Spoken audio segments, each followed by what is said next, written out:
Hello my dear students, ನನ್ನ ಹೆಸರು ಆಯಿಷಾ ದೊಡ್ಮನಿ. ನೀವೇನಾದರೂ 10ನೇ ತರಗತಿಯಲ್ಲಿ ಕಲಿತಾ ಇದ್ದೀರಾ, ಗಣಿತ ಮಾಡಲಿಕ್ಕೆ ಕಷ್ಟಪಡ್ತಾ ಇದ್ದೀರಾ? ಸೊ ನಿಮಗೋಸ್ಕರ ಅಂಥೇಳಿ 30+ ಅಂಕಗಳನ್ನು ತೆಗೆಯೋದು ಹೇಗೆ, ಎಷ್ಟು 10 ಬರೀ 10 ಲೆಕ್ಕನ ನೋಡಿದ್ರೆ ಸಾಕು 30ಕ್ಕಿಂತ ಹೆಚ್ಚಿಗೆ ಮಾರ್ಕ್ಸನ್ನು ನೀವು ತೆಗಿಬೋದು. ಸರಿನಾ? ಯಾವ್ಯಾವುದು ಆ ಲೆಕ್ಕ ಅಂಥೇಳಿ ನೋಡೋಣ ಬರ್ರಿ. ಮೊದಲನೇದಾಗಿ ನಿಮ್ಮದು ಅಭಾಗಲಬ್ಧ ಸಂಖ್ಯೆ ಎಂದು ಸಾಧಿಸುವುದು ಅಂತೇಳಿ ಒಂದು 2 ಮಾರ್ಕ್ಸಿಗೂ ಕೇಳ್ಬೋದು, ಇಲ್ಲಾಂದರೆ 3 ಮಾರ್ಕ್ಸಿಗೂ ಸಹಿತ ಇದನ್ನು ಕೇಳ್ಬೋದು. ಕ್ವೆಶ್ಚನ್ಸ್ ನಿಮಗೆ 2 ಮಾರ್ಕ್ಸಿಗೆ ಕೇಳೋದಾದರೆ 6 - √3 ಎಂಬುದು ಅಭಾಗಲಬ್ಧ ಸಂಖ್ಯೆ ಎಂದು ಸಾಧಿಸಿ, ಈ ಥರ ಬರುತ್ತೆ. ಇನ್ನು 3 ಮಾರ್ಕ್ಸಿಗೆ ಅಂಥೇಳಿ ಬಂತು ಅಂದರೆ ಫಾರ್ ಎಕ್ಸಾಂಪಲ್ √3 ಒಂದು ಅಭಾಗಲಬ್ಧ ಸಂಖ್ಯೆ ಎಂದು ಸಾಧಿಸಿ, ಈ ಥರ ಬರುವಂಥ ಚಾನ್ಸಸ್ ಇದೆ.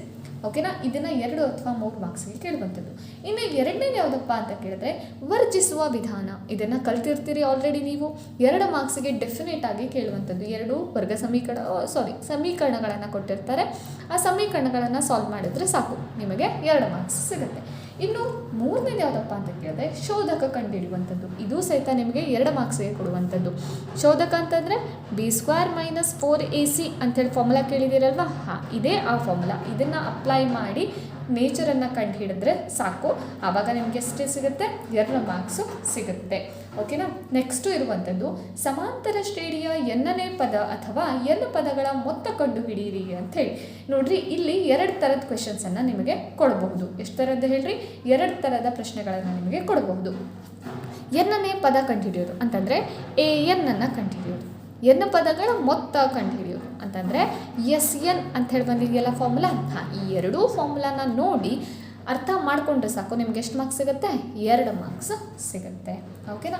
ಇನ್ನು ನೆಕ್ಸ್ಟ್ ಬರುವಂಥದ್ದು ದೂರ ಸೂತ್ರ, ಅಥವಾ ಈ ದೂರ ಸೂತ್ರದ ಮ್ಯಾಕ್ಸಿಮಮ್ ಆಗಿ ಕೇಳ್ತಾರೆ. ಮಿಸ್ ಆಗಿ ನಿಮಗೆ ಭಾಗ ಪ್ರಮಾಣ ಸೂತ್ರನೂ ಕೇಳ್ಬೋದು. ಈ ಮಧ್ಯಬಿಂದು ಸೂತ್ರನೂ ಸಹಿತ 1 ಮಾರ್ಕ್ಸಿಗೆ ಡೆಫಿನೆಟ್ ಆಗಿ ಕೇಳ್ತಾರೆ.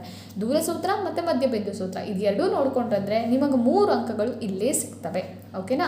ಇದಿಷ್ಟನ್ನು ನೋಡ್ಕೊಳ್ರಿ, 3 ಅಂಕ ಸಿಗುತ್ತೆ. ನಾನು ದೂರ ಸೂತ್ರ ಅಷ್ಟೇ ಕೇಳಿ 2 ಮಾರ್ಕ್ಸನ್ನು ಬರೆದಿದ್ದೀನಿ, 3 ಅಂಕಗಳು ಸಿಗುತ್ತೆ ಇದರಲ್ಲಿ. ಓಕೆನಾ? ನೋಡ್ಕೊಂಡ್ರಿ ಅಂತಂದರೆ.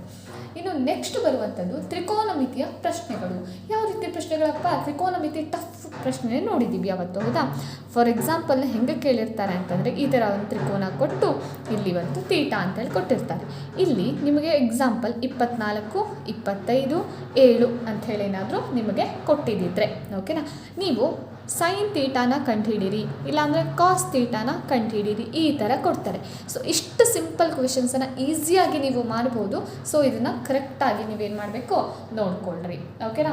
ಇನ್ನು ನೆಕ್ಸ್ಟ್ ಬರುವಂಥದ್ದು ಸರಾಸರಿ, ಬಹುಲಕ ಮತ್ತು ಮಧ್ಯಾಂಕ. ಇದನ್ನು 3 ಮಾರ್ಕ್ಸಿಗೆ ನಿಮಗೆ ಏನು ಮಾಡ್ತಾರೆ? ಕೊಡ್ತಾರೆ. ನೀವು ಇದರಲ್ಲಿ 3 ಮಾರ್ಕ್ಸಿಗೆ ಆಪ್ಷನ್ಸನ್ನು ಕೊಡ್ತಾರೆ. ನೀವು ಬಹುಲಕ ಕಲ್ತ್ಕೊಳ್ರಿ, ಇಲ್ಲಾಂದರೆ ಮಧ್ಯಾಂಕ, ಎರಡನ್ನೂ ಕಲ್ತ್ಕೋಬೇಕು. ಯಾವ್ದು ಕೊಡ್ತಾರೆ ಅಂತ ಹೇಳೋಕ್ಕಾಗಲ್ಲ. ಇಲ್ಲ ಅಂತಂದರೆ ಬಹುಲಕ, ಸರಾಸರಿ ಯಾವುದಾದ್ರು ಕಲ್ತ್ಕೊಳ್ರಿ. ಆದರೆ ನನ್ನ ಅನಿಸಿಕೆ ಪ್ರಕಾರ ನೀವು ಬಹುಲಕ ಮತ್ತು ಮಧ್ಯಾಂಕ ಕಲಿಯೋದು ಉತ್ತಮ. ಯಾಕಂದರೆ ಸರಾಸರಿಯಲ್ಲಿ ಇನ್ನೂ 3 ಎಕ್ಸ್ಟ್ರಾ ಫಾರ್ಮುಲಾಗಳು ಬರ್ತವೆ. ಅದಕ್ಕಿಂತ ಬೆಟರು ಬಹುಲಕ ಮತ್ತು ಮಧ್ಯಾಂಕ ಎರಡನ್ನೂ ಕಲಿಬೇಕು. ಮತ್ತು ಕಲಿತ್ರೆ ಜೋಡಿಯಾಗಿ ಕಲಿಬೇಕು, ಒಂದೊಂದೇ ಕಲಿಯೋದ್ರೆ ವೇಸ್ಟ್ ಆಗುತ್ತೆ. ಸೊ ಇದು ಎರಡನ್ನೂ ಕಲೀರಿ ಅನ್ನುವಂಥದ್ದು. ಅದೆರಡನ್ನು ಕಲಿತ್ರೆ 3 ಅಂಕಗಳು ನಿಮ್ಮದಾಗುತ್ತೆ. ಓಕೆನಾ? ಇನ್ನು ನೆಕ್ಸ್ಟ್ ಬರುವಂಥದ್ದು ಪ್ರಮೇಯ. ಓಕೆನಾ? ಯಾವ ಪ್ರಮೇಯಪ್ಪ? ವೃತ್ತದ ಮೇಲಿನ ಪ್ರಮೇಯಗಳು. ಯಾವ್ದು ಹೇಳ್ರಿ? ವೃತ್ತದ ಮೇಲಿನ ಪ್ರಮೇಯಗಳು. 2 ಪ್ರಮೇಯ ಇದೆಯಲ್ಲ, 3 ಮಾರ್ಕ್ಸಿಗೆ ಕೇಳ್ತಾರೆ. ತುಂಬ ಈಸಿ ಇದೆ ಪ್ರಮೇಯ, ಈಸಿಯಾಗಿ ನೀವು ಅದನ್ನು ಸಾಲ್ವ್ ಮಾಡಬಹುದು. ಇನ್ನು ನೆಕ್ಸ್ಟ್ ಬರುವಂಥದ್ದು ನಿಮಗೆ ಇನ್ನೂ ಸುಮಾರಷ್ಟು ಪ್ರಮೇಯಗಳು ಬರುತ್ತೆ. ಅದರಲ್ಲಿ ಫಸ್ಟು ಥೇಲ್ಸ್ ಪ್ರಮೇಯ ಓದ್ಕೊಳ್ರಿ, ಕೋನ ನಿರ್ಧಾರಕ ಗುಣ ಪ್ರಮೇಯನ ಓದ್ಕೊಳ್ರಿ. ಇದು 2 ಮೇನಾಗಿ ಓದ್ಕೋಬೇಕಾಗಿರೋದು. ಬೇರೆದು ಬಂದರೆ ಓದ್ಕೊಳ್ರಿ, ಆದರೆ ಇದು 2ಕ್ಕೆ ಇಂಪಾರ್ಟೆನ್ಸನ್ನು ನೀವೇನು ಮಾಡಬೇಕು? ಜಾಸ್ತಿ ಕೊಡಬೇಕು. ಓಕೆನಾ? ಇದಕ್ಕೆ 4 ಮಾರ್ಕ್ಸ್ ಕೊಡ್ತಾರೆ ಅವರು. ಎಷ್ಟು ಮಾರ್ಕ್ಸ್ ಹೇಳ್ರಿ? 4 ಮಾರ್ಕ್ಸ್. ಓಕೆನಾ? ಇನ್ನು ನೆಕ್ಸ್ಟ್ ಲಾಸ್ಟ್ ಬರುವಂಥದ್ದು ಗ್ರಾಫ್ ಅಥವಾ ನಕ್ಷೆ, 4 ಮಾರ್ಕ್ಸಿಗೆ ಬರುವಂಥದ್ದು.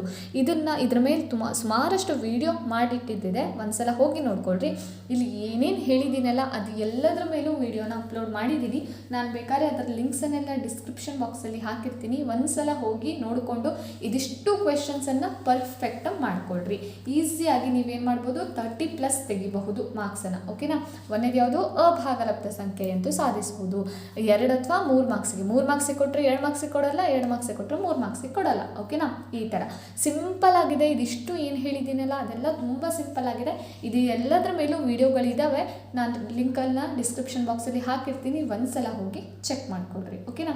ಎಲ್ಲರೂ ಒಂದ್ಸಲ ಕುತ್ಕೊಂಡು ನಿಮ್ಮೊಂದು ಖಾಲಿ ಪೇಪರಲ್ಲಿ ಇದಿಷ್ಟು ಟಾಪಿಕ್ಸನ್ನು ಬರೆದು ಡೈಲಿ ಒಂದೊಂದೇ ಟಾಪಿಕ್ಸನ್ನೇ ಕಲಿತಾ ಹೋಗ್ರಿ. ನಿಮ್ಮ ಎಕ್ಸಾಮ್ ಒಳಗೆ ನೀವು ಇದಿಷ್ಟನ್ನು ಕಲಿತು ನೀವು ಫೇಲ್ ಆಗೋರಿದ್ರೂ ಸಹಿತ ಆರಾಮ್ಸೆ ಇದನ್ನು ಓದ್ಕೊಂಡು ಪಾಸ್ ಆಗಬಹುದು. ಓಕೆನಾ? ಸರಿ, ಇಲ್ಲಿಗೆ ಈ ವಿಡಿಯೋನ ಎಂಡ್ ಮಾಡ್ತಾ ಇದ್ದೀನಿ. ಈ ವಿಡಿಯೋನ ಲೈಕ್ ಮಾಡಿ, ನಿಮ್ಮ ಫ್ರೆಂಡ್ಸ್ ಜೊತೆ ಇದನ್ನು ಶೇರ್ ಮಾಡಿ, ಮತ್ತು ಚಾನಲ್ನ ಸಬ್ಸ್ಕ್ರೈಬ್ ಮಾಡೋದು ಮಾತ್ರ ಮರಿಬೇಡಿ. ಕೊನೆವರೆಗೂ ವಿಡಿಯೋನ ನೋಡಿದ್ದಕ್ಕೆ ಥ್ಯಾಂಕ್ ಯು ಸೋ ಮಚ್.